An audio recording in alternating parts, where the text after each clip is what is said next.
subscribe, bell button press பண்ணி all-னு choose பண்ணுங்க. Hi friends, welcome to Amma Samayal food channel. இன்னைக்கு அருமையான Garang சம்பல் எப்படி வைக்கிறதுன்னு பார்க்கலாம் வாங்க. இந்த ரெசிபிக்கு தேவையான பொருட்கள் கீழே டிஸ்கிரிப்ஷன் பாக்ஸ்ல இருக்கு. நான் ஜஸ்கோ சூப்பர் மார்க்கெட் போறப்ப பெரிய கிராம் வித்துட்டு இருந்தாங்க. பாக்குறதுக்கு ஃப்ரெஷ்ஷா இருந்துச்சு. நான் ஒரு 3 கிலோ வாங்கினேன். ஓடோட சுடு தண்ணியில வேக வச்சு நல்லா சுத்தம் பண்ணி ஆஞ்சி வச்சிருக்கேன். 3 கிலோ கிராங் நான் ஆஞ்சோன்னு 1 கிலோ தான் கிடைச்சது. ஆனா பாக்குறதுக்கு ஃப்ரெஷ்ஷா உரிச்சு வச்ச கிராங் பெருசா இருக்குல்ல. இப்ப வாங்க சமைக்க ஸ்டார்ட் பண்ணலாம்.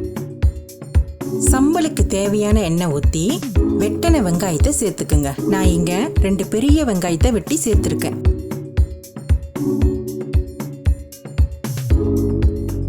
வெங்காயம் லேசா வதங்கினோன்னு ஒரு தக்காளி பழத்தை வெட்டி சேர்த்துக்குங்க. எல்லாத்தையும் வதக்கி விட்டு லேசா பொன்னிறமானோன்னு ஹோம்மேட் சில்லி பேஸ்ட்டை ஊத்துங்க. இங்க நான் ஒரு 2 கப்பு கிட்ட ஊத்திக்கிறேன். இந்த சில்லி பேஸ்ட் ரெசிபி வேணும்னா வீடியோ மேல இல்ல கீழே லிங்க் இருக்கும், தட்டி பார்த்துக்குங்க. எல்லாத்தையும் சேர்த்து நல்லா கிண்டி விட்டுட்டு வேக விடுங்க. சம்பல் நல்லா கொதிச்சு வருது. அப்பப்ப அடி பிடிக்காம இருக்க நல்லா கிண்டி விட்டுக்குங்க. சம்பள ஒரு பாதி அளவுக்கு சுண்டனோன்னு 1 டேபிள் ஸ்பூன் சில்லி சாஸ் சேர்த்துக்குங்க. இது ஒரு தனி ருசி கொடுக்கும். நல்லா கிண்டி விட்டுட்டு சுத்தம் பண்ணி வச்ச கிரானை இதுல சேர்த்துக்கலாம். இது கூடவே தேவையான அளவுக்கு உப்பும் 1 கைப்பிடி அளவு கருவேப்பிலையும் சேர்த்துக்குங்க. முக்காவாசி பேர் கிரான் சம்பல்ல கருவேப்பிலை போட மாட்டாங்க. ஆனா கருவேப்பிலை போட்டு பாருங்க, செம்மையா இருக்கும். எங்க ஃபேமிலிக்கு உரப்புனா ரொம்ப பிடிக்கும். அதனால ஒரு 5-6 ஊசி மிளகாவை சேர்த்துக்கிறேன். இதை எல்லாத்தையும் சேர்த்து நல்லா கிண்டி விடுங்க. அடி பிடிக்காம இருக்க அப்பப்ப நல்லா கிண்டி விடுங்க.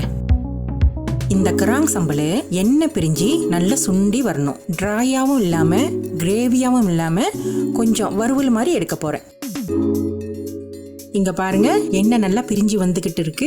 இதை நல்லா கொஞ்சம் கிண்டி விட்டுட்டு இன்னும் கொஞ்சம் ட்ராயா எடுக்கணும். இந்த மாதிரி பதத்துல வேக வச்சு எடுத்துக்குங்க. ருசியான கராங் சம்பல் ரெடி ஆயிருச்சு. நல்லா சுட சுட கொதிச்சுக்கிட்டு இருக்கு பாருங்க. இந்த சம்புல சுட சுட சோறுல வச்சு சாப்பிட்டோமா சும்மா அப்படிதான் இருக்கும். என் ஃபேமிலியில எல்லாருக்கும் கராங்னா ரொம்ப பிடிக்கும். அதுல சம்புலுனா சொல்லவா வேணும். நீங்களும் இந்த செம்மையான ரெசிபியை ட்ரை பண்ணி பாருங்க. லைக், ஷேர், சப்ஸ்கிரைப், பெல் பட்டனை பிரஸ் பண்ணுங்க. எங்க சேனலை சப்போர்ட் பண்ற எல்லா மக்களுக்கும் ரொம்ப நன்றி. கமெண்ட் பண்ண மறந்துடாதீங்க. அடுத்த வீடியோல பார்க்கலாம். பாய்.